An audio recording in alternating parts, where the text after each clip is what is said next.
Hey guys, tonight we're heading somewhere warm.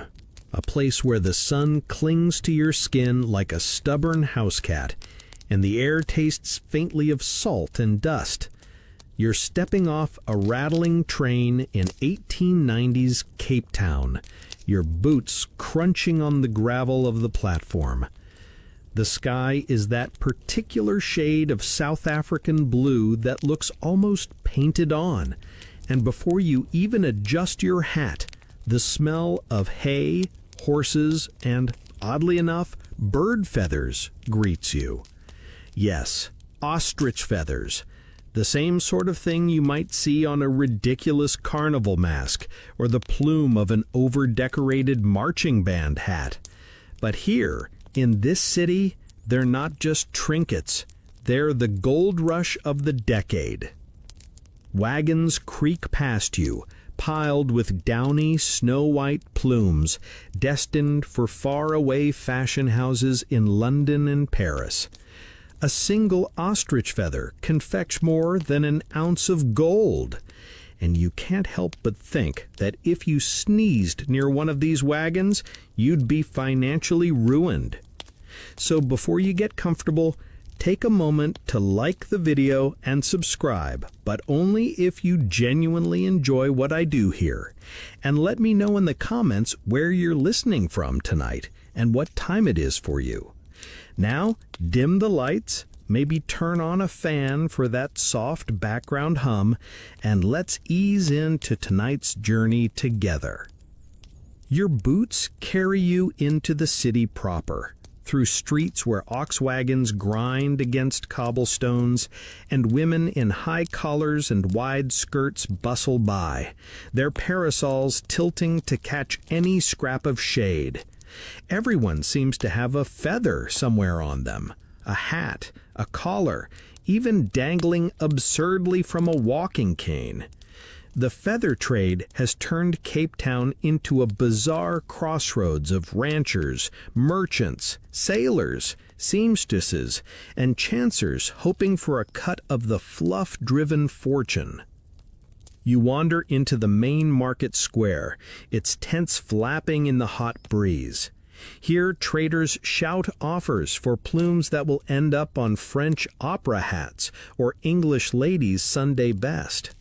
Historians still argue whether this frenzy actually rivaled diamond fever in scale, but in the heat of it, you can feel the feverish energy. Merchants fan themselves with ledger books, and every other word you hear is plumes, prime stock, or Europe's paying double this week.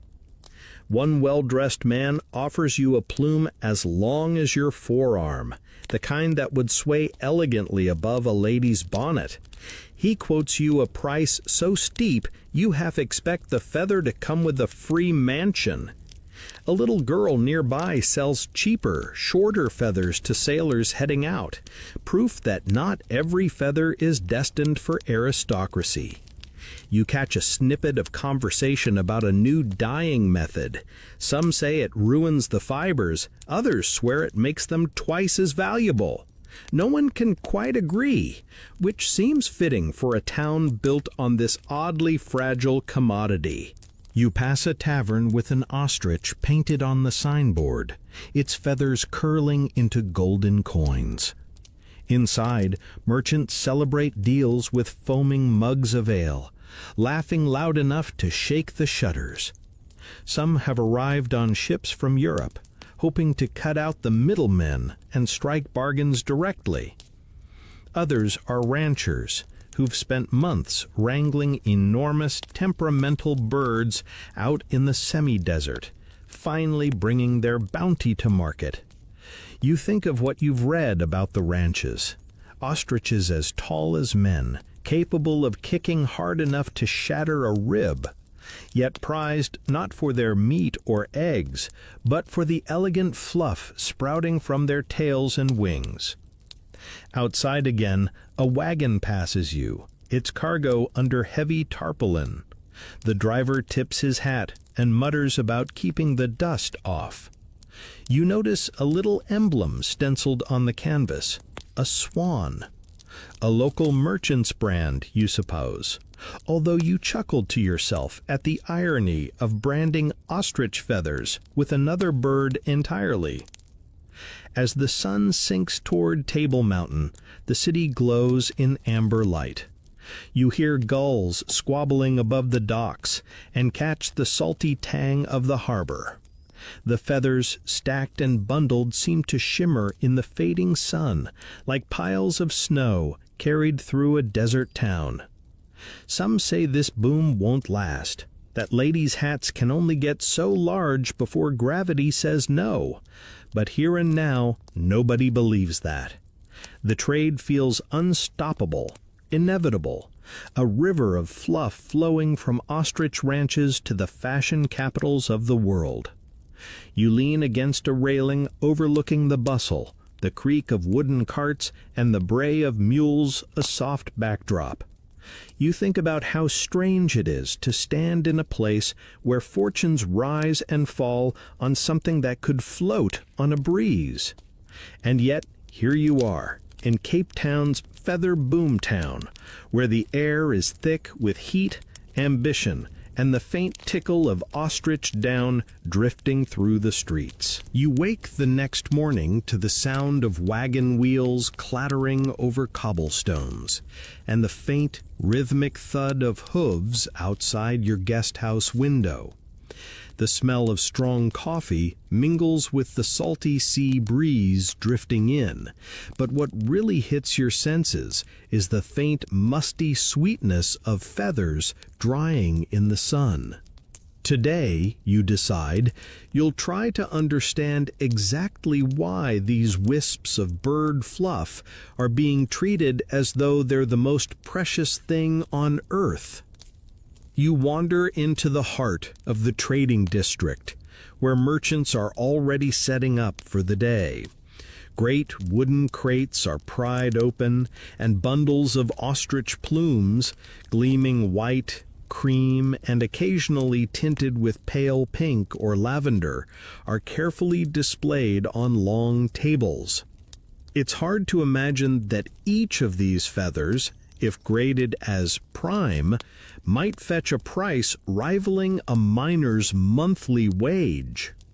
Historians still argue whether ostrich feathers truly became more valuable than gold, or if that was just a bit of overexcited marketing from the merchants themselves.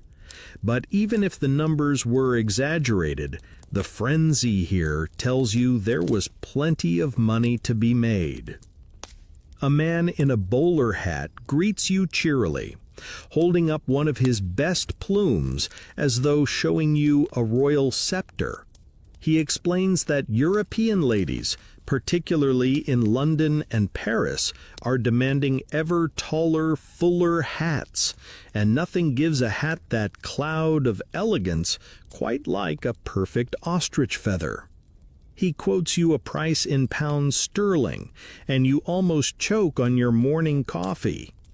"Worth every penny," he says with a wink, "especially if you don't have to feed the birds yourself." You stroll past another stall where feathers are graded by size and curl, each bundled in neat stacks.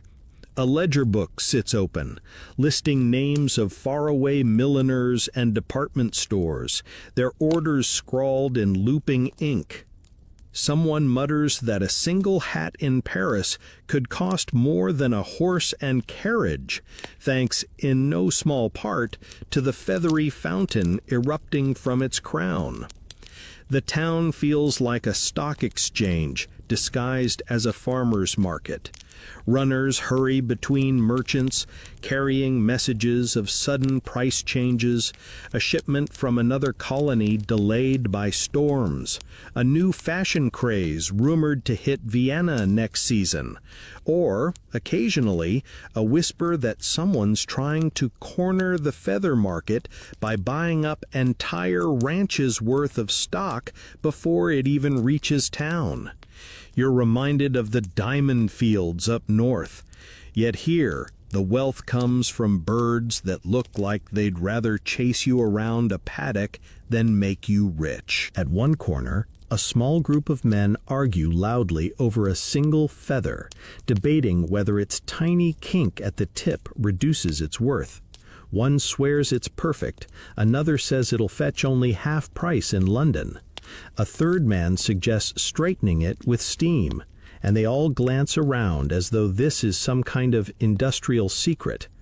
Apparently, feather grooming is serious business.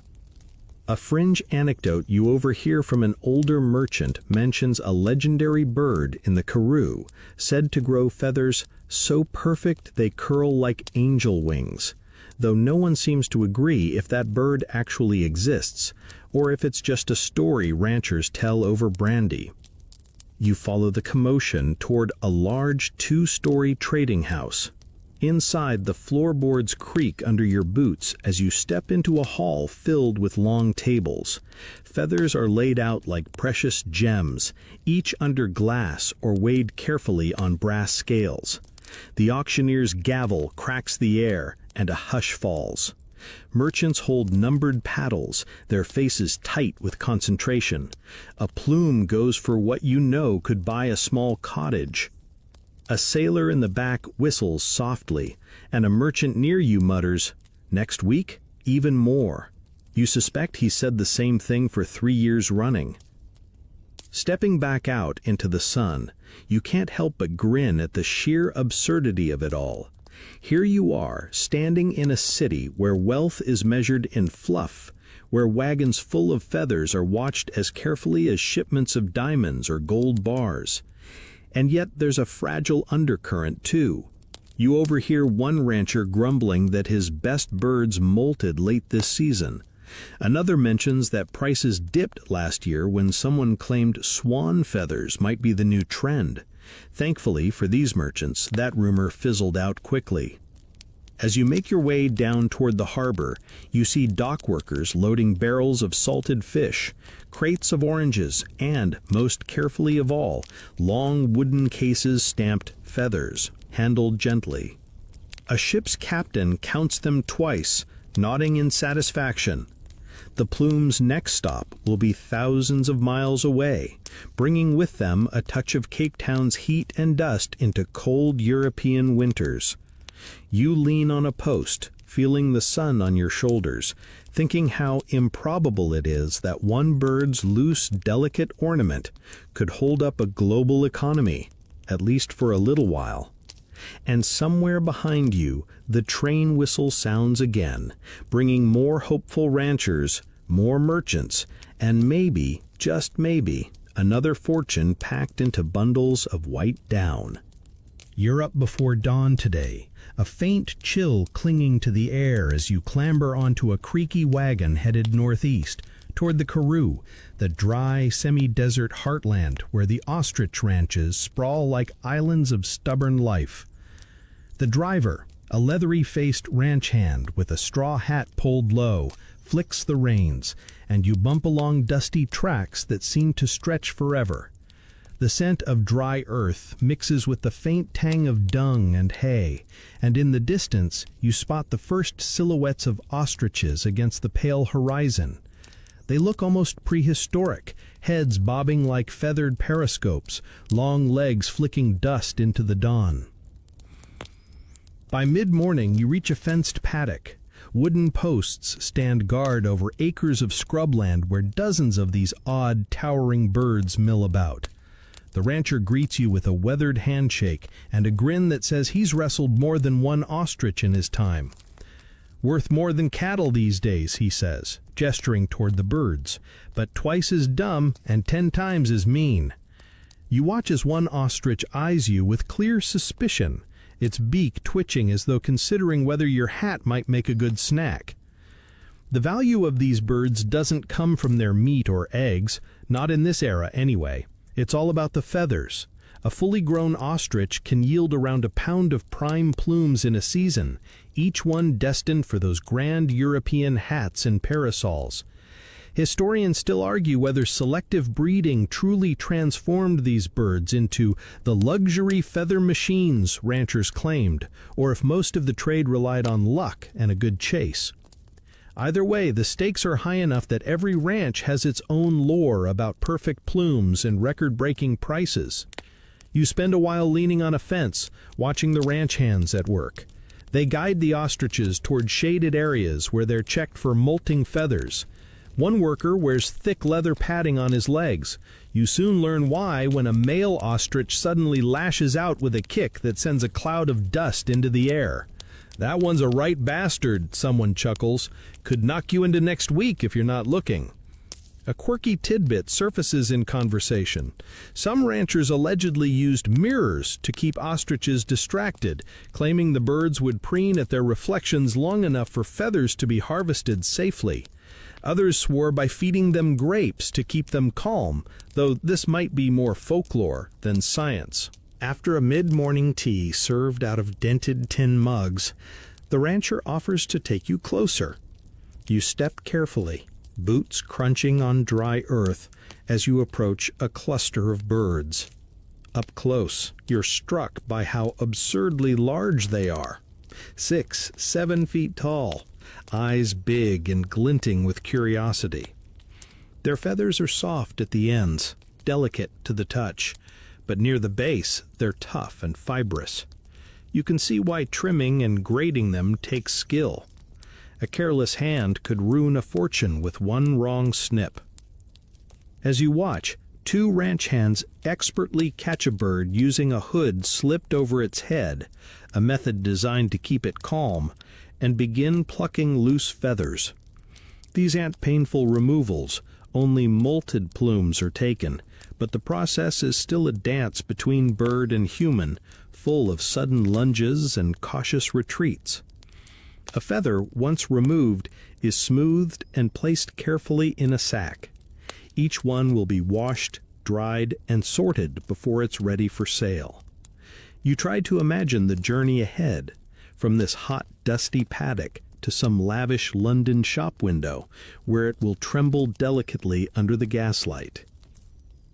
During lunch, salted meat, hard bread, and strong coffee, you sit with the ranchers under a lone acacia tree. They talk about droughts, predators, and, most bitterly, thieves. Ostrich feather rustling has become its own shadow industry, with desperate men sneaking onto ranches at night to pluck valuable plumes. The penalties are harsh, but in an economy where a handful of feathers can feed a family for a month, temptation runs high. One old ranch hand swears that in the early days, some rustlers even disguised themselves as giant birds to sneak among the flock. Everyone laughs, but no one says it's impossible. In the late afternoon, the sun turns the sky molten orange, and the ostriches settle into long, gawky shadows across the veld. You realize this trade isn't just about fashion or money. It's about grit, patience, and a willingness to wrangle a creature that looks like it evolved specifically to be uncooperative. The karoo might seem empty, but it's humming with the quiet intensity of men and women who staked their futures on feathers fluttering in the wind. As you climb back onto the wagon for the ride to town, you take one last look over your shoulder. A solitary ostrich watches you leave, its feathers ruffling in the breeze, as if it knows the absurd empire its kind has built, far beyond this dusty plain. The sun is already high when you find yourself weaving through the narrow, bustling streets leading to Cape Town's most famous feather auction hall. Today, you're going to see how fortunes are made, or lost, in the flick of a wrist and the drop of a gavel. The building itself looks unremarkable from the outside, just another stone warehouse near the docks. But inside, it feels like a theater of suspense, each plume the star of the show. You step through heavy wooden doors into a long, high-ceilinged room, smelling faintly of dust, candle wax, and feathers. Not the barnyard kind, but clean and faintly sweet, like old parchment. Benches form neat rows facing a raised platform where a polished oak table sits under gaslight. Already, men in tailored suits, their waistcoats straining from heavy lunches, are taking their seats, murmuring to one another in English, Afrikaans, Dutch, and a smattering of French. An attendant leads you toward the side wall, where crates are stacked shoulder high, each branded with a rancher's mark. The plumes inside are carefully tied in bundles, their tips sheathed in soft paper to keep them from fraying. A clerk in round spectacles opens one box, lifting out a feather as long as your arm. It glows pearly white in the light, its fibers so fine you wonder how it survived the journey here unscathed. He sets it on a velvet cloth at the auctioneer's table, the crowd already leaning forward as if this is the last diamond in the world. The auctioneer, a wiry man with sharp eyes and a voice that cuts through the murmurs, taps his gavel. The bidding starts briskly, paddles popping up like prairie dogs in spring. The prices climb in a rhythm that's almost hypnotic. £5, 10, 15, 20. By the end, the plume has fetched a sum you could live on comfortably for a year. The crowd exhales, and the gavel cracks again. Historians still argue whether these auctions were truly open and fair, or whether secret deals were struck before the first feather even hit the table. Some believe that a few wealthy buyers deliberately drove up prices to create the illusion of scarcity. You catch a whiff of that possibility now. A pair of merchants at the back exchange knowing looks, a barely perceptible nod, and suddenly the bidding halts. The plume goes for less than expected, sold to one of them with a smirk. Between lots, you step into a side corridor where the quieter deals take place. Men with rolled-up contracts whisper over cigars, striking bargains for entire shipments before they even hit the main room. A particularly ambitious trader brags about having exclusive rights to a farm near Otshorn, known for cloud-soft plumes. Another, you overhear, is plotting to smuggle feathers out without paying the full export duty, a risky move, given that customs inspectors are said to confiscate entire shipments if they even smell irregularities. You return to the main floor just as a rare, prime double curl feather is carried in on a tray like a royal crown. The room goes silent for a heartbeat, then erupts in feverish bidding. The auctioneer's gavel pounds harder this time, sweat gleaming on his brow. The winner, a man with a diamond stick pin in his cravat, grins triumphantly while his clerk jots notes. A tiny curl of plume worth more than a wagon of grain. You can't help thinking the whole scene teeters somewhere between brilliance and madness. A quirky tidbit surfaces in a hushed aside from a nearby broker, a rumor that a certain European duchess had demanded an entire hat made of nothing but triple-length plumes, sparking a bidding war last month that nearly caused a fistfight. Whether it's true or not, the idea of men nearly brawling over feathery finery adds to the surreal theater of it all. When the last lot is sold and the crowd begins to disperse, you watch clerks seal the purchased plumes back into crates, marking each with chalk symbols for shipment. The hall empties, leaving only the faint smell of tobacco and the flutter of a stray down feather drifting to the floor. Outside, the sun glares off the street, and the world feels oddly quieter after the storm of numbers and bids. As you walk away, you pass a side alley where two merchants are still haggling over a private deal. The city seems to hum with possibility, and you can almost see invisible lines stretching from this little room by the docks to faraway boulevards in Paris and London, where someone will soon wear a fortune on their head, oblivious to the dusty drama that played out here today. Your boots crunch over cobblestones as you follow a merchant named Willem toward the docks, where he promises to show you how the magic truly happens. The morning fog still clings to the masts of tall ships, their rigging creaking softly, seagulls swooping above in noisy arcs. Between the warehouses, men in woolen vests haul crates stamped with ranchers' brands, the faint flutter of feathers escaping through cracks in the wooden slats. This is where the delicate Cape Town plume begins its long, improbable journey to the hats of Europe. Willem explains that feathers are not simply plucked and shipped as is. No, they undergo a careful process of cleaning, sorting, trimming, and bundling before they ever see the inside of a cargo hold. You follow him into a narrow workshop tucked between two wharfside taverns. The smell hits you first, a curious mix of wet feathers, soap, and wood smoke. Inside, women in aprons sit around long tables under the glow of gas lamps, their nimble fingers teasing out tangles, trimming uneven edges, and laying the plumes on drying racks. One hums softly to herself as she works, a lullaby in Huza that makes the place feel oddly serene despite the bustle.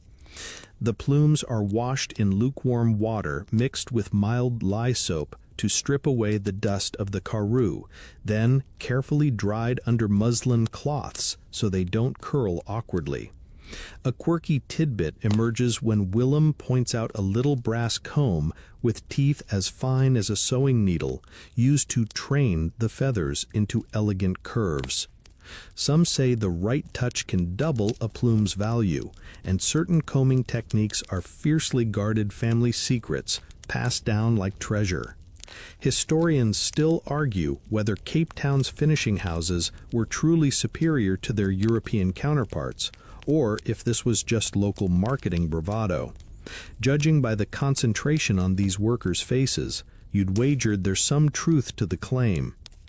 Once cleaned and shaped, feathers are sorted by grade: prime for flawless plumes long and uniform, seconds for smaller or slightly kinked feathers, and waste for the ones too battered or short for high fashion. Nothing is truly thrown away. Even scraps might find their way into carriage dusters or trimming for gloves and fans. A boy no older than 12 ties bundles with neat string, each bundle tagged with a ranch's mark and a note of weight and quality. You're struck by how much this operation feels like a gold refinery, but instead of nuggets and ingots, you have fragile fluff handled as though it's spun glass. Willem leads you next to the dockside customs office. There's a line of merchants presenting their ledgers, hats held nervously in their hands. Each shipment must be inspected and taxed before boarding. The inspector, a stout man with pince-nez perched precariously on his nose, plucks a plume from a bundle, holds it up to the light, then nods curtly before stamping papers with a loud thunk. It's all done with a mixture of efficiency and a touch of theatrical intimidation. You hear whispers that certain favored merchants sometimes manage to slip by with lighter taxes, though no one admits it openly. You step outside just in time to see a long wooden crate being hoisted by pulley into a cargo hold. The ship's deckhands call out in Dutch and English, balancing the box as if it holds priceless porcelain. In a way, it does. One stumble, one splash of seawater, and weeks of ranch work and careful preparation could dissolve into ruin. Sailors tell you about a storm last season that sent half a shipment floating like snow over the Atlantic. A fortune lost to the waves, they say, though one man swears a floating feather was later found by a fisherman near Lisbon, a tiny, useless souvenir of vanished wealth. By mid-afternoon, you sit with Willem on a barrel near the quay. watching as the last of the day's shipments disappear into the belly of ships bound for Southampton, Amsterdam, and Marseille. You can smell tar, salt, and a faint sweetness from the feathers themselves, like sun-baked hay after rain. This, you realize, is the heartbeat of the industry, an endless flow from dusty inland ranches through nimble-fingered workers and shrewd merchants onto creaking ships heading for faraway drawing rooms. Willem leans closer, lowering his voice. He says, "The thing about feathers is they don't just float in the wind, they float markets. A ship delayed, a fashion changing, a scandal about cruelty to birds, all it takes is a whisper, and everything changes." He shrugs, smiling wryly. "But until that day comes, we all eat well." A gull screeches overhead, and somewhere in the distance a whistle signals another train arriving with fresh cargo.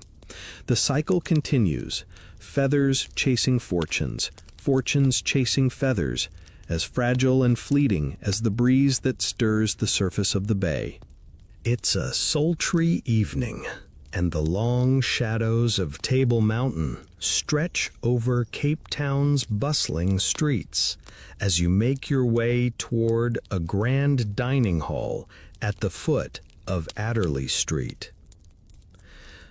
Tonight, you're here not for auctions or ranch tales, but for something far more curious: the social whirl of high society feather merchants, where fortunes are toasted with imported champagne, and the weight of a single plume can dictate who sits where at dinner.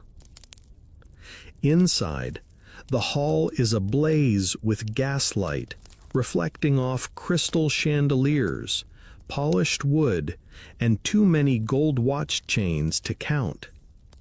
The air smells of roasted game birds and faint cigar smoke, with an undertone of expensive cologne and wool suits slightly damp from the day's humidity.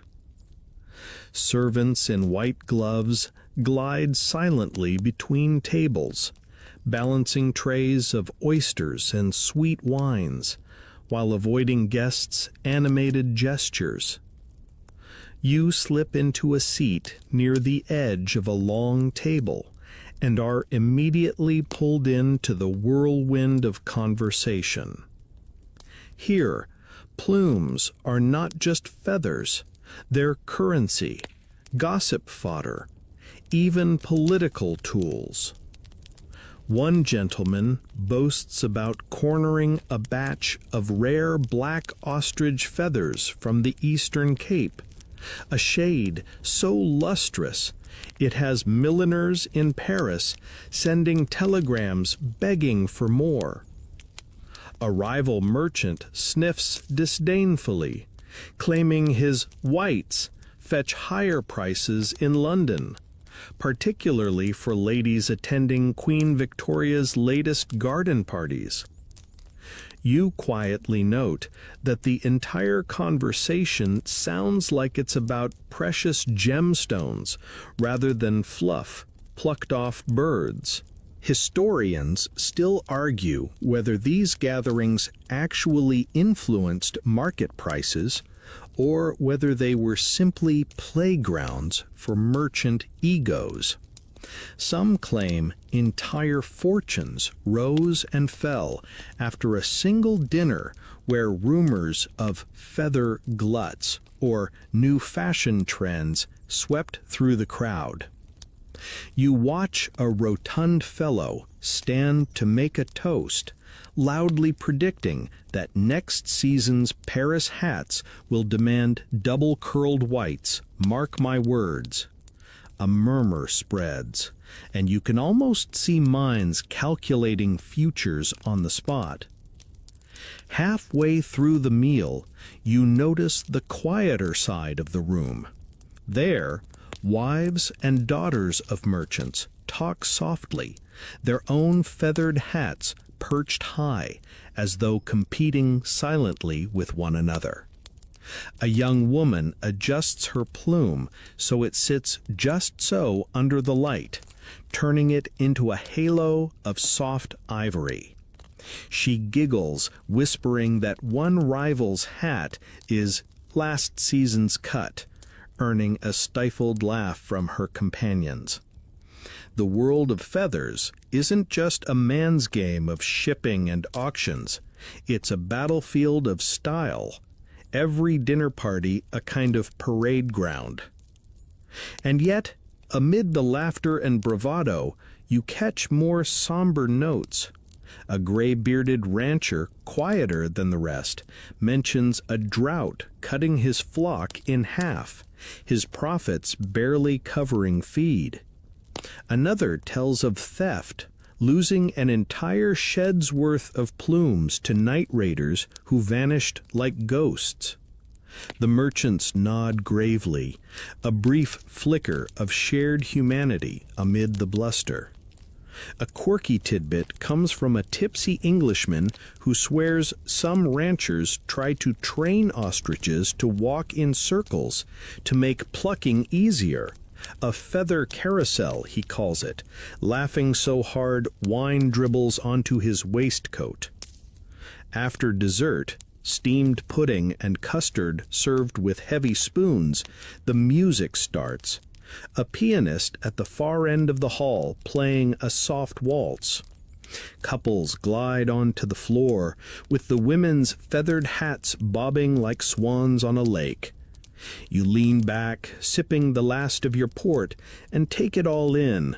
The chandeliers glitter, the conversations swell, and beneath it all you sense the fragile nature of this glittering world. It's a pyramid balanced on bird plumes. A bad harvest, a fashion change, or even whispers of synthetic alternatives, and this entire evening of finery and easy smiles could dissolve like a feather in the wind. You leave late, the moon riding high over Table Bay. The streets are quieter now, the echoes of horse hoofs on cobblestones mingling with the faint rustle of feathers in passing hats. You realize that ostrich plumes aren't just an exotic commodity. They're a ticket to a precarious kind of nobility, where a man's status can soar or sink with the next season's whims in Parisian salons. You wake to a sharp rattle on your window shutters, the sound of rain tapping like impatient fingers. Cape Town is wrapped in a damp mist this morning, but you've been invited somewhere you can't refuse. A private meeting of the so-called Feather Syndicate, a circle of merchants rumored to quietly set the rules of the trade. Some say they meet to stabilize prices. Others whisper about collusion, secret agreements that decide whose plumes fetch the highest bids and whose sink like stones in the market pool. Today, you'll get a glimpse behind the polished facade. You follow a narrow lane off Green Market Square to a nondescript building, its paint peeling, windows clouded. It looks like nothing, and that's probably the point. Inside, the atmosphere is heavy with cigar smoke and an air of hushed urgency. Around a long oak table sit 8 men and 1 steely-eyed woman, all impeccably dressed, yet leaning forward like gamblers over cards. They barely glance up as you slip into a chair at the far end, notebook discreetly tucked away. One man clears his throat and launches into figures: the latest shipments to Southampton, the Paris fashion forecasts, the Cape rail delays. Another speaks of a new French tariff threatening to make plumes too costly for certain markets. You watch as heads nod gravely, Yet you can feel an undercurrent of self-interest, each merchant gauging where he or she can nudge the tide for personal gain. Historians still argue whether this so-called syndicate truly controlled the global feather market, or whether it was little more than a gathering of anxious traders clinging to the illusion of power. What's certain is that their conversations shaped perceptions, and in a business this fragile, perception often outweighed reality. A rumor of a feather glut could send ranchers into panic, selling stock for half its worth. A whisper about scarcity could double prices overnight. At one point, a younger merchant proposed something bold, fixing a maximum price for raw plumes to stop ranchers from getting too ambitious. The older traders scoffed. "Let the veld think it's striking gold," they said with a smirk. "If they believe fortune waiting in every egg, they'll keep feeding the birds and filling our crates." There's a chilling kind of brilliance in the remark, and you suddenly see how much this industry runs not on feathers, but on carefully crafted hope. Halfway through the meal, you notice the quieter side of the room. There, wives and daughters of merchants talk softly, their own feathered hats perched high as though competing silently with one another. A young woman adjusts her plume so it sits just so under the light, turning it into a halo of soft ivory. She giggles, whispering that one rival's hat is last season's cut, earning a stifled laugh from her companions. The world of feathers isn't just a man's game of shipping and auctions. It's a battlefield of style. Every dinner party a kind of parade ground. And yet, amid the laughter and bravado, you catch more somber notes. A gray-bearded rancher, quieter than the rest, mentions drought cutting his flock in half, his profits barely covering feed. Another tells of theft, losing an entire shed's worth of plumes to night raiders who vanished like ghosts. The merchants nod gravely, a brief flicker of shared humanity amid the bluster. A quirky tidbit comes from a tipsy Englishman who swears some ranchers try to train ostriches to walk in circles to make plucking easier. A feather carousel, he calls it, laughing so hard wine dribbles onto his waistcoat.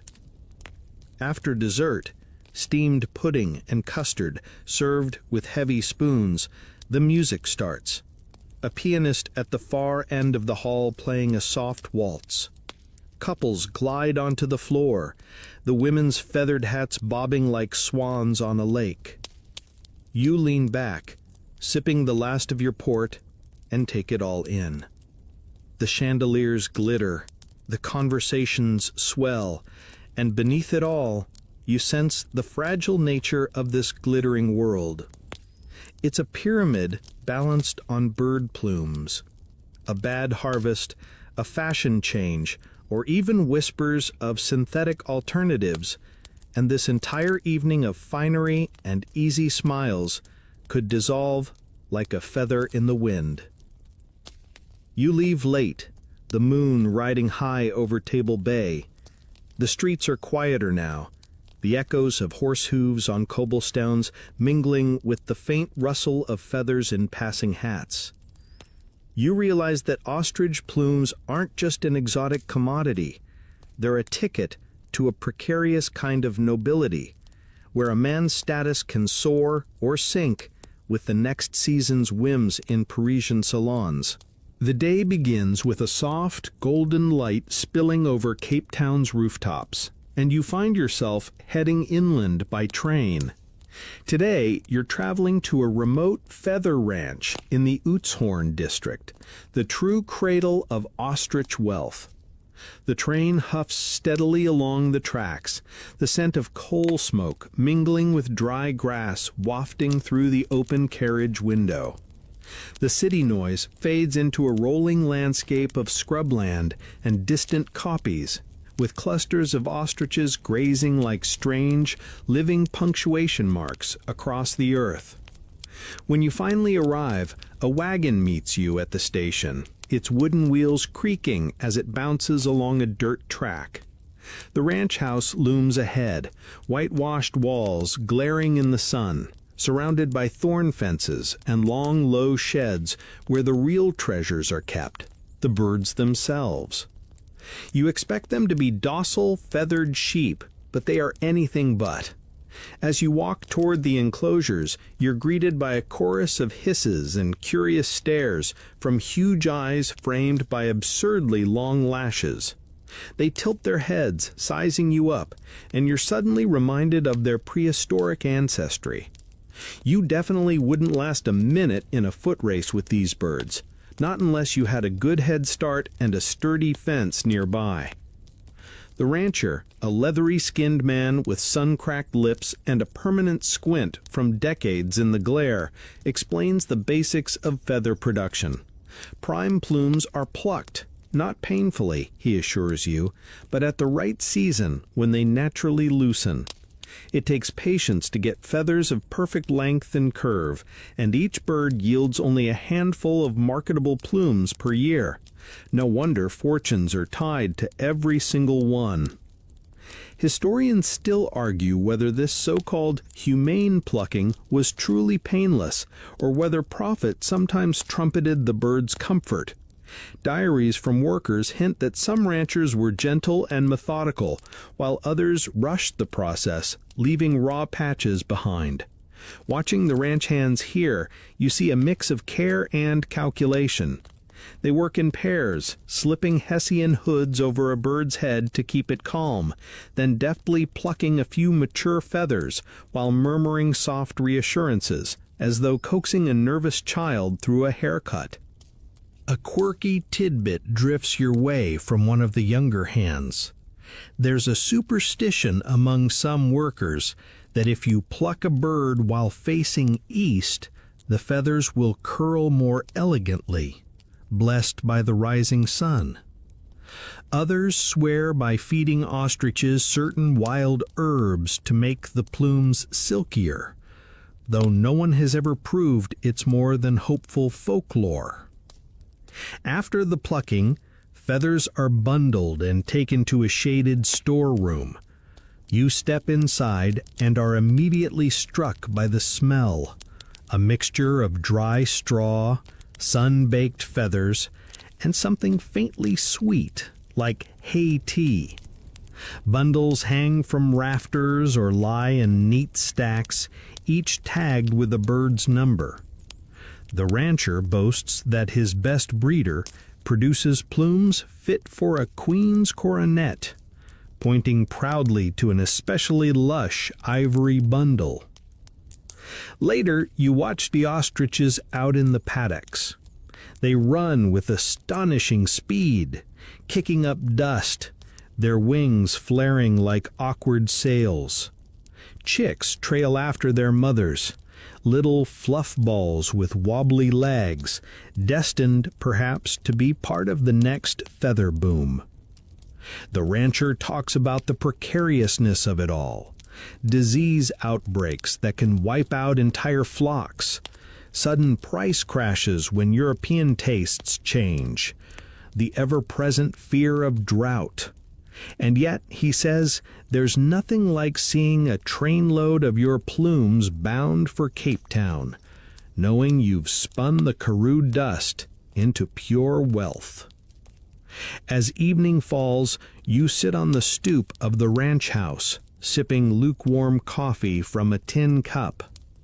The sky bleeds into orange and purple, and ostriches silhouette against the horizon, slow-moving guardians of fragile fortune. The rancher lights a pipe and tells you a final story about the first man to bring ostriches to this valley decades ago, a mad dreamer mocked for raising big angry chickens. Now his descendants dine with lords in London. The wind sighs through the thorn fences, carrying a single loose feather past your boots. You pick it up, feeling how light it is, and you wonder how something so weightless could weigh so heavily on so many lives. You return to Cape Town on a swaying train, dust still clinging to your coat, and find the city humming with a peculiar tension. A rumor ripples through the feather market. French designers may favor smaller, stiffer plumes next season, threatening the value of the long, elegant ostrich feathers currently stacked in warehouses by the ton. The merchants you meet on Adderley Street wear strained smiles, their usual swagger tempered by worry. This is what everyone in the business quietly dreads, a fickle change of fashion that can erase fortunes overnight. You trail a merchant named Elias as he hurries between telegram offices, sending frantic messages to agents in Paris and London. His fingers drum nervously on the counter while waiting for replies, each one arriving with a soft clack-clack from the telegraph machine. The news is conflicting. One correspondent swears that long plumes will remain essential for evening wear. Another hints that shorter, dyed feathers are the future of chic. The market hangs in limbo, every decision a gamble. Historians still argue whether the 1890s feather panics, as some called them, were driven by actual shifts in Parisian couture or manufactured by clever speculators trying to manipulate prices. Elias suspects both, muttering under his breath about a Dutchman in Marseille trying to corner the dyed feather trade. The drama feels less like a genteel business and more like high-stakes theater, where whispers can break men as surely as a drought on the Karoo. At the Exchange House that afternoon, you witness this tension play out. Normally, the Feather Exchange is a scene of calm bargaining, but today voices rise, hats are flung on tables, and men lean in close, haggling over what plumes are truly worth. One merchant theatrically holds up a pristine white feather, claiming it will rule Parisian salons next spring. Another counters that buyers only want the new, shorter curls. The crowd murmurs like an agitated hive, prices fluctuating minute by minute. A quirky tidbit surfaces from an older trader who swears he once saw milliners in Paris change an entire season's style because one duchess got her hat caught in a carriage door. Plumes went from tall to modest in a week, he says with a shrug, and a dozen men here went bankrupt just as fast. You laugh softly, but the humor tastes bitter in a room where today's joke could be tomorrow's ruin. Late in the day, a telegram arrives from London, stating that the upcoming Ascot races will feature ladies in towering feathered hats. Good news for long plume merchants. A cheer erupts, shoulders relax, and Elias grins for the first time all day. Yet you sense how fragile this relief is, as thin as the quills they trade. A single Paris headline could reverse it by morning. You leave the exchange and walk into the cool evening air, passing shop windows where milliners display their latest feathered creations.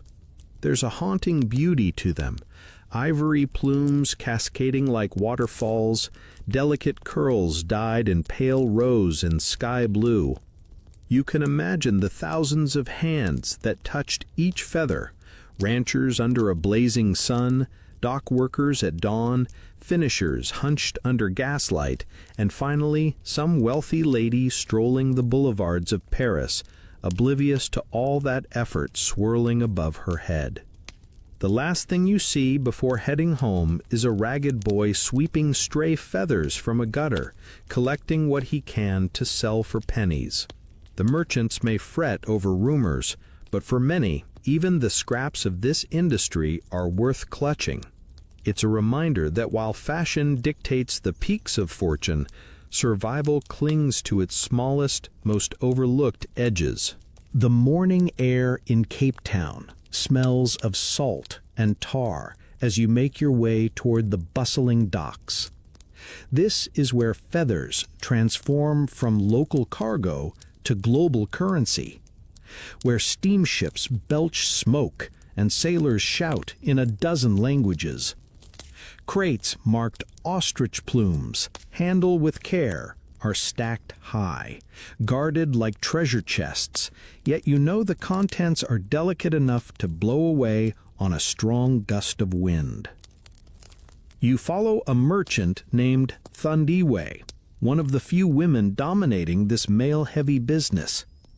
She strides confidently among the chaos, her skirts hiked just enough to avoid mud splashes, issuing orders with a voice that cuts through gull cries and clanging rigging. You can tell immediately she's respected here. Every foreman snaps to attention when she points to a shipment. She explains that shipping plumes is far trickier than moving other goods. They must be kept dry, away from coal dust, and packed loosely so the delicate barbs don't crush or mat. A plume bent in transit can lose half its value in London. Workers carefully load each crate with straw padding, like bedding for fragile birds about to sail across the world. A breeze carries the faint smell of hay mixed with brine and diesel smoke, and you imagine what a strange scent this must be for passengers boarding the same ship. Feathers bound for Paris hats mingling with salted fish and engine grease. Historians still argue whether Cape Town's feather exports in the 1890s truly rivaled diamonds in profitability, but numbers scratched on dockside ledgers certainly suggest so. One bundle of prime whites could fetch the equivalent of several months' wages for a working family in Europe. Some even claimed plumes were worth more per ounce than gold, though only while fashion favored them. That precarious dependence on distant castes meant every shipment carried more than feathers. It carried an entire economy's fragile dream. As Thandiwe walks you along the gangway of a steamship preparing to sail for Southampton, she shares a quirky tidbit. Captains used to let favored merchants reserve wind, meaning they'd promise to give their ship's ventilators priority toward the feather hold, keeping the cargo from dampness.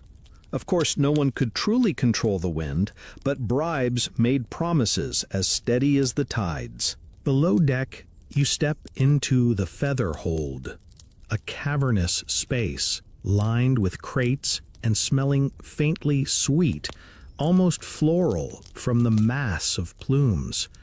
Lantern light flickers off tags noting destinations: London, New York, Amsterdam, even Istanbul. Each crate represents hundreds of birds, dozens of hands, weeks of careful sorting and bundling, all reduced to coded labels and hopeful speculation about next season's hats. Back on the docks, you see another side of this trade. Men in patched trousers scavenge for fallen feathers, while pickpockets weaved through crowds of sailors and merchants.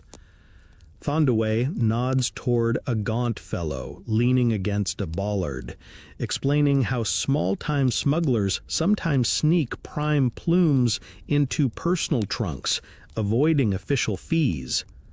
There are even tales of ostrich feathers being hidden in hollowed-out walking sticks or under a lady's voluminous skirts to dodge customs duties. As the ship's whistle blasts and ropes are cast off, you watch it glide out toward the Atlantic, a floating arc of fortunes made of fluff. A gull dips low, catching a stray feather lifted by the sea breeze, and for a moment it seems absurd. Entire lives tied to something that can be carried away by a bird on a whim. Thundaway sighs beside you, pulling her shawl tighter. "Every crate is a gamble," she says softly. "We send dreams across the ocean, hoping fashion won't wake up from them before they land."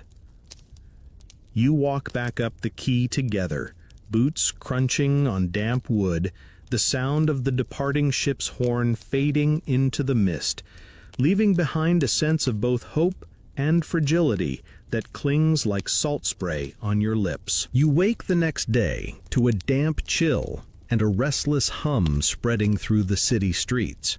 The newsboys are shouting something unusual, talk of war in the Transvaal. And while the looming conflict feels distant from feather merchants' concerns, you quickly learn that nothing in Cape Town is ever truly isolated from politics.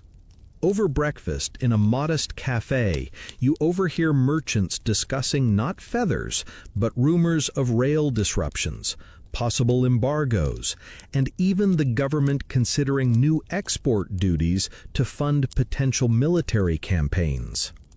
You trail Elias again, today unusually grim-faced, as he mutters about how feathers don't stop wars, but wars can stop feathers dead in their tracks. In this business, every ounce of wealth depends on smooth lines of transport, steady communication, and international buyers who don't suddenly close their purses in times of uncertainty. And right now, uncertainty hangs over the city like a gray cloud. Historians still argue whether political tensions in the late 1990s truly altered the global feather trade, or if they were just a ripple on a much larger tide of fashion and speculation. Yet standing among these anxious traders, you can feel the tremor it sends through their delicate ecosystem. Ships can be commandeered, insurance rates spike, and European aristocrats might suddenly feel feathered hats are frivolous in times of bloodshed. You wander through a nearby newspaper office where printers work furiously to feed the city's appetite for rumors. One editor shows you a telegram claiming that certain Dutch financiers are pulling investments from Cape ranches, fearing instability. Whether true or not, you can already see merchants reacting as though it's gospel, cutting their bids for today's plumes by a fraction, and that fraction means empty tables for some families on the veld. A quirky tidbit surfaces as you chat with a clerk balancing ledgers. During previous political scares, some ranchers tried to send plumes disguised as religious ornaments or choir fans, hoping to avoid export restrictions. The mental image of a solemn crate marked sacred hymn accessories hiding bundles of ostrich feathers nearly makes you chuckle, though you know desperation often breeds ingenuity. Later, you follow the nervous energy to the feather exchange. Normally, it's full of laughter, gossip, and flamboyant gestures as merchants flash their plumes. Today, it's subdued. Pockets of traders whispering in corners, a few brave souls shouting lower offers than usual, hoping to hedge against what's coming. One man quietly tells you that he's holding back his best stock until the winds of politics settle, like a sailor reefing sails in a storm. The tension seeps into the warehouses too. You visit one near the docks where plumes are stored, usually a hive of careful sorting and rebundling. Workers move more slowly today, pausing to listen whenever another ship's whistle sounds, wondering if routes to Europe will stay open or if a new tax will shave their wages even thinner. As dusk falls, you stop in at a tavern near the harbor, where merchants drown their unease in cheap brandy. Elias sits beside you, shaking his head over the day's losses and muttering how fragile this empire of fluff truly is. "We like to think we're above politics," he says, staring into his glass. "But a war 1,000 miles away can blow down this whole house of feathers faster than any storm." Walking home through the damp Cape night, you pass lamplighters igniting pools of soft yellow along the streets, and you can't help but think of the industry's dreams hanging in a similar fragile glow, bright for now, but easily snuffed out by winds no one here can control. The next morning, you're woken by a gentle tapping on your window shutters and the distant sound of gulls. Cape Town seems quieter today, yet beneath the calm there's a current of speculation. A whisper spreads that a large London buyer has arrived in town incognito, scouting for rare plumes. Some merchants claim he's a Rothschild man. Others swear he's an American millionaire's agent. In a city where a single buyer can shift fortunes, it's no wonder everyone is on edge. You decide to shadow this mysterious visitor, known only as Mr. P, though nobody seems certain of his real name. You first spot him near Greenmarket Square, a small man in a perfectly tailored gray suit, moving briskly between warehouses. Merchants trail behind him like anxious ducklings, each hoping to secure a fat contract. He speaks little, merely tapping his cane when interested in a bundle of plumes, frowning slightly when displeased. Historians still argue whether buyers like Mr. P genuinely had the power to make or break Cape Town's feather boom, or whether their reputation was inflated by merchants desperate to believe in kingmakers. What is clear watching this scene unfold is that everyone behaves as though his favor is a royal decree. Even the swaggering Elias, who yesterday was railing against politics, today polishes his boots twice before daring to approach the visitor. You slip inside a warehouse where Mr. P inspects crates. The room smells of straw, chalk dust, and faint musk from the ostrich feathers. Workers hover nervously while he examines each plume, holding it up to the light to judge color, curl, and resilience. You overhear him quietly reject an entire bundle because the sheen is dull, leaving a merchant pale and trembling as though sentenced to ruin. A quirky tidbit arises from a warehouse hand whispering to you. Once in 1894, a European buyer was rumored to have chosen plumes for a duchess's wedding hat simply by closing his eyes and grabbing the first bundle. But that random pick set a new price record because nobody dared admit it was luck. Fashion, it seems, is as much about theater as about feathers. Following Mr. P through town, you witness the ripple effect of his presence. A rumor spreads that he prefers naturally cream-colored plumes, and suddenly everyone is resorting stock, yanking dyed feathers from window displays. A few crafty traders even send boys to the veld to find pale dust to sprinkle on white feathers, hoping to mimic a creamier shade overnight. By late afternoon, Mr. P boards a carriage bound for the docks. Merchants chase it, some shoving last-minute samples through the window. You can't help but grin at the absurdity. Grown men sprinting after a stranger, clutching fluff like schoolchildren with wildflowers. But the stakes are no joke. One bulk purchase could make a man's year, while a shrug of disinterest could leave him bankrupt. Historians say the feather market's volatility wasn't just about ranch yields or European wars, it was also about personalities like this, mysterious middlemen whose whims set the pulse of trade. Watching the carriage vanish into a spray of dust, you realize the entire economy here sometimes feels like it rests on the mood of a single enigmatic buyer with a walking cane. That evening, you stroll the wharf where sailors and merchants still gossip about Mr. P's rumored purchases. Some claim he bought thousands of pounds worth of stock. Others swear he bought nothing and simply came to sniff the air. Whatever the truth, prices at tomorrow's exchange will rise or fall on his phantom decision. The moonlight catches on a stray feather drifting along the quay, and you think how strange it is that so much money and hope floats on something weightless, fluttering between truth, rumor, and dream.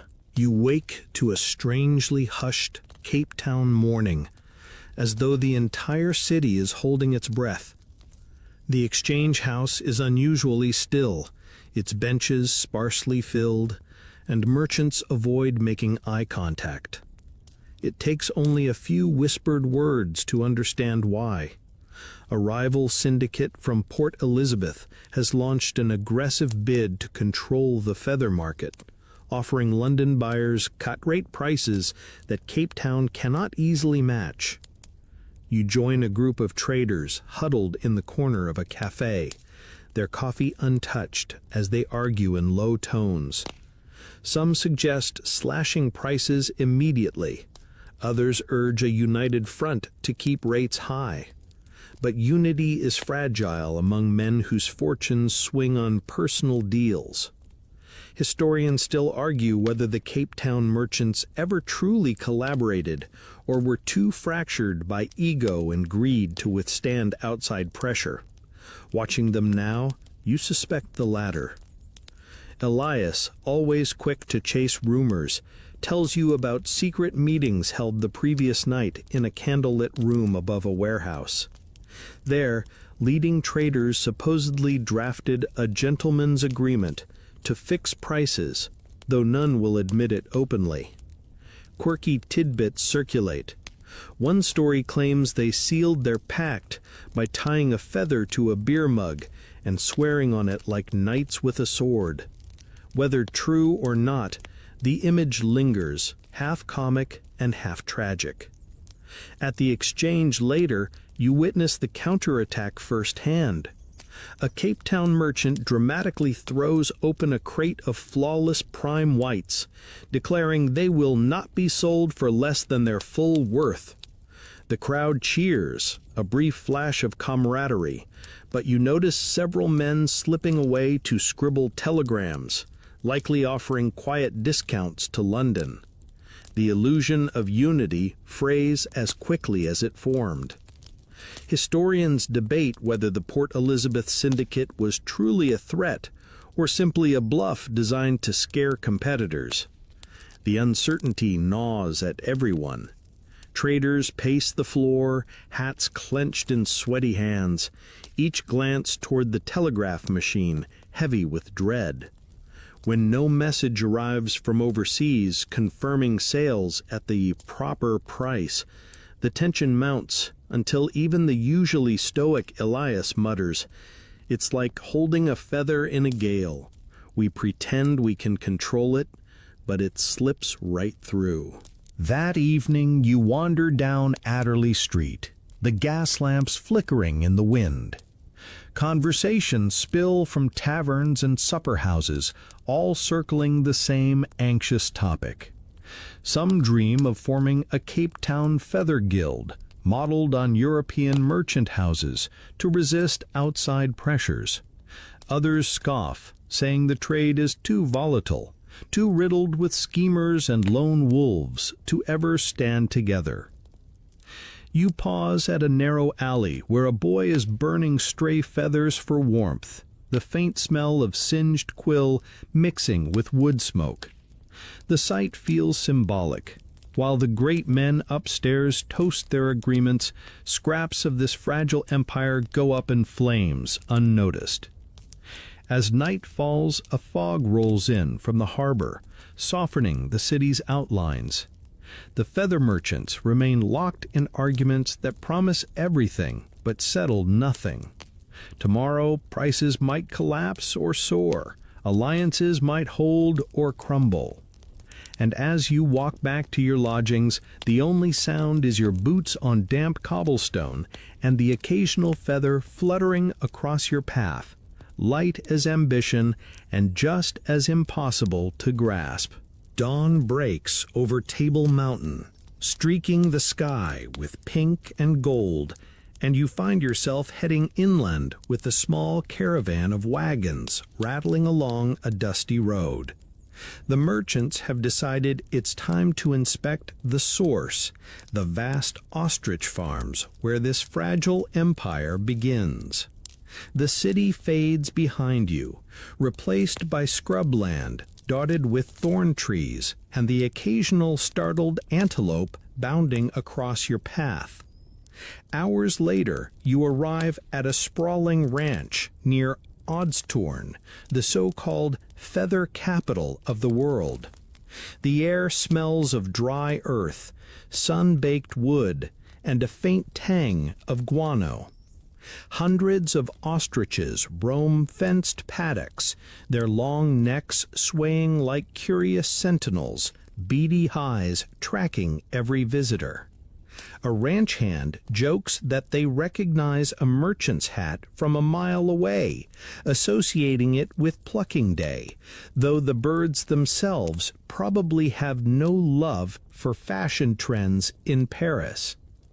Your host, a weathered farmer named Pete, leads you along a rutted path toward a low shed where feathers are sorted fresh from the birds.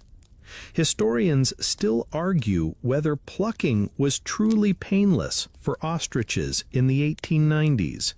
Some swore skilled hands could remove mature plumes like loosening hairpins, while others claimed rough treatment often left birds agitated or even bleeding. You watch as a team demonstrates, gently restraining a bird with a hood over its eyes, deftly tugging the longest plumes while leaving smaller feathers to grow for the next season. The bird lets out a disgruntled hiss, flapping once before wandering off, dignity slightly ruffled. Quirky tidbits pepper the conversation. Pete swears one of his neighbors once tried feeding ostriches special wine-soaked mash, convinced it would make their feathers glossier, though all it did was produce tipsy birds staggering into fences. Another rancher tried fitting ostriches with canvas raincoats during a rain season to protect their plumage, only for the birds to shred the garments in minutes. The feather business, you learn, is full of grand ideas and slightly ridiculous experiments. You pass pens filled with younger birds, scrawny creatures destined to become the next season's luxury hats. Ranch hands inspect each one as though evaluating potential starlets on a runway, noting neck length, feather symmetry, and overall temperament. A well-bred ostrich can produce plumes for years, each harvest promising coins clinking in a London counting house thousands of miles away. Historians debate how much of this boom was sustainable.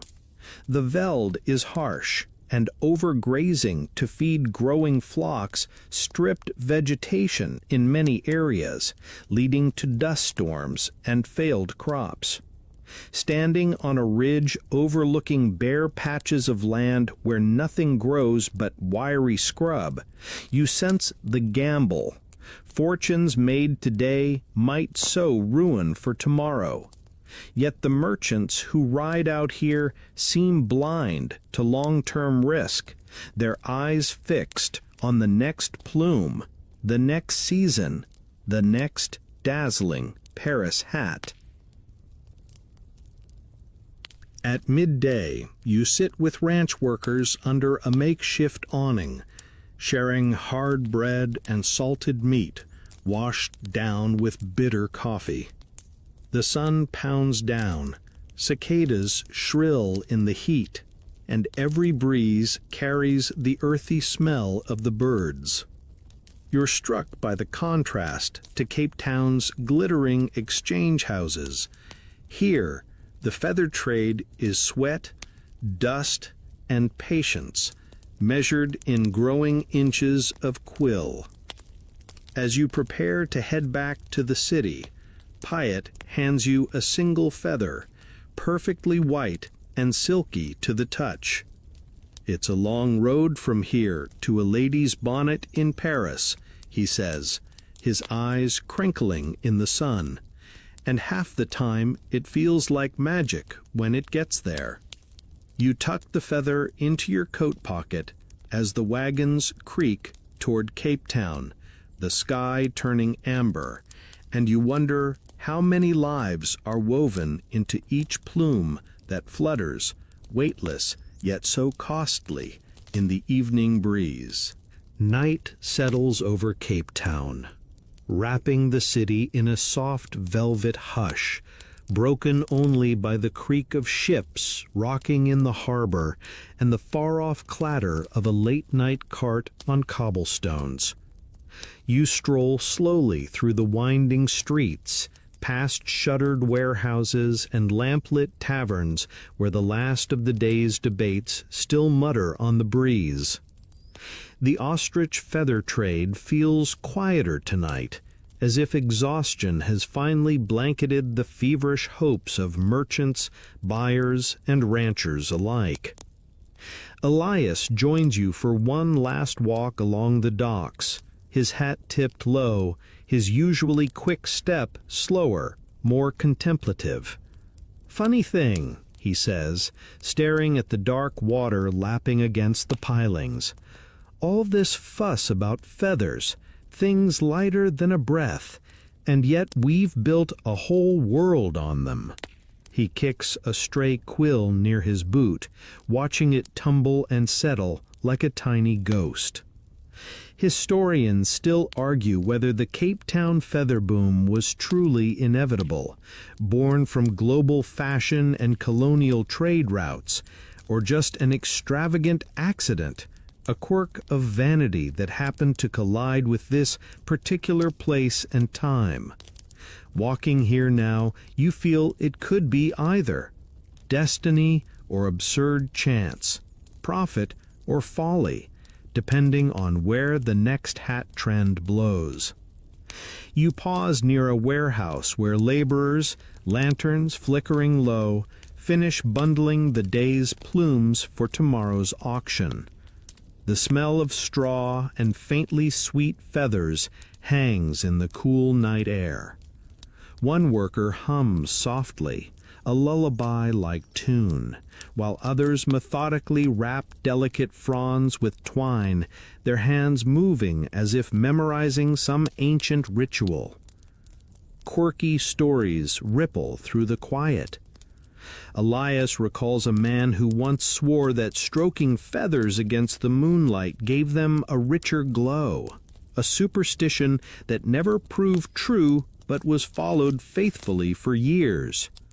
Another tale speaks of a ship that crossed the Atlantic with feathers packed so full they burst from the hold mid-voyage, creating what sailors called the strangest snowstorm ever seen at sea. Whether these stories are fact or fancy hardly matters. They're part of the fabric of this fleeting empire, as weightless and unpredictable as the feathers themselves. The night deepens, stars scattered overhead, the chill air carrying the faint scent of salt and smoke. You imagine the journey each plume will take from here, crated, shipped, displayed, caressed by gloved hands in Paris salons or New York boutiques, until it finally rests atop a hat in some glittering ballroom. A chain of countless lives and labors, all bound to one fragile filament from a restless bird under the African sun. By the time you part ways with Elias, The city has gone still. Lanterns dim, gulls roost, and a breeze stirs a single loose feather across the dock. You watch it dance, catching moonlight as it drifts, and finally settles in a puddle where it lies weightless, unremarkable, yet somehow carrying the entire story of ambition, risk, and whimsy you've witnessed over these past days.